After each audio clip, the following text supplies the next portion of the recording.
membahas bioteknologi konvensional. Langsung saja di sini ada saya Fatan Febriansyah Putra sebagai moderator dan ada beberapa narasumber yaitu Mas Yesida, Mbak Ririn, ada Mbak Nada, Mbak Dahlia, Mbak Cecilia dan juga Mbak Anindya.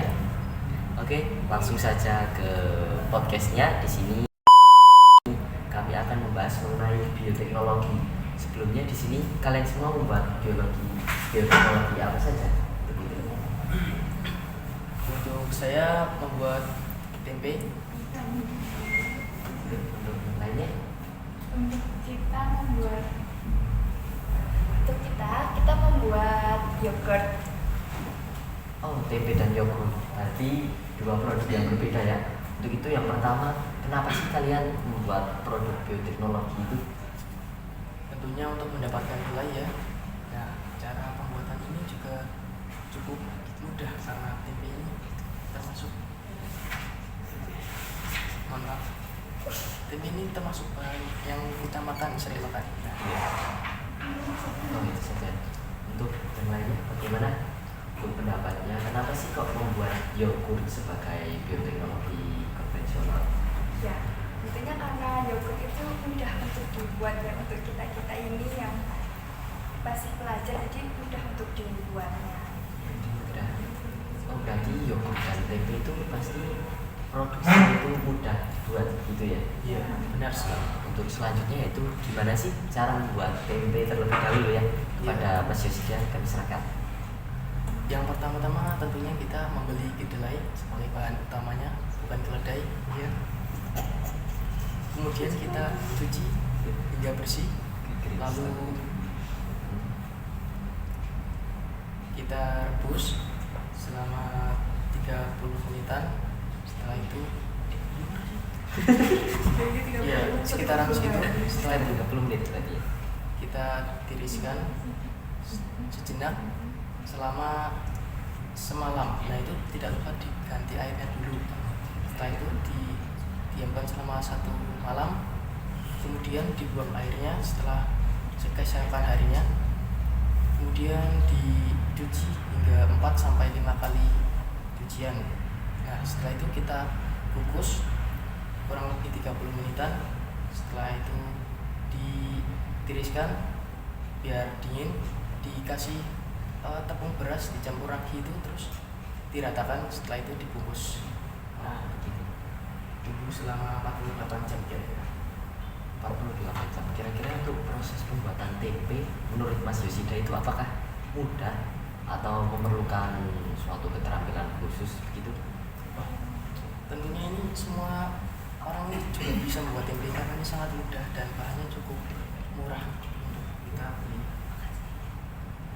Oh, jadi begitu untuk proses pembuatan tempe. Di sini langsung saja lanjut untuk kakak-kakak. Di sini ada mbak-mbak.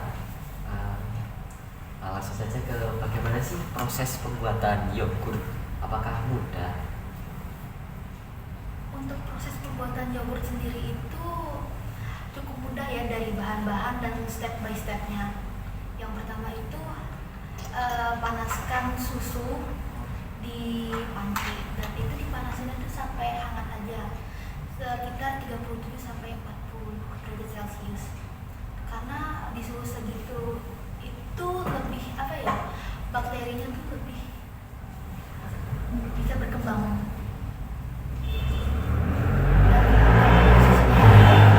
Lalu setelah dihangatkan, kita masukkan susunya di kontainer dan kita campurkan dengan yogurt plain pastinya. Untuk mendapatkan bahan-bahannya itu apakah mudah atau sulit sih dalam mencari bahan-bahannya itu kira-kira?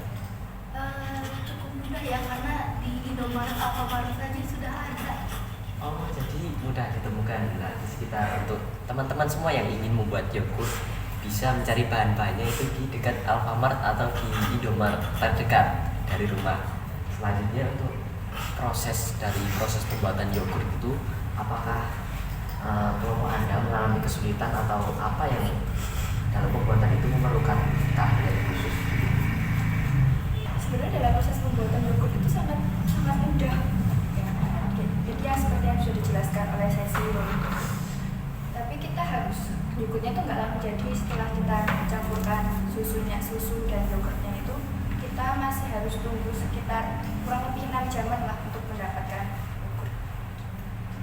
Jadi untuk pembuatan yogurt untuk teman-teman semua yang ingin membuat, bisa langsung saja dicari bahan-bahannya di Alfamart terdekat.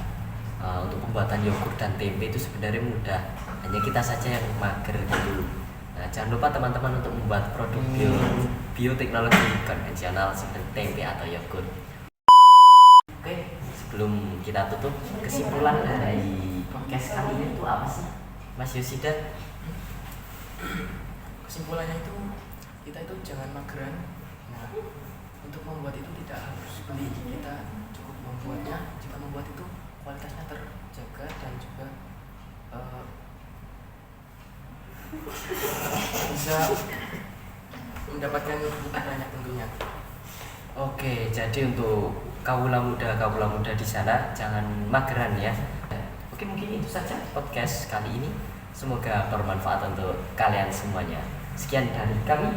Selamat pagi, selamat siang, selamat sore, selamat malam semuanya. Salam podcast Indonesia. Selamat mencoba.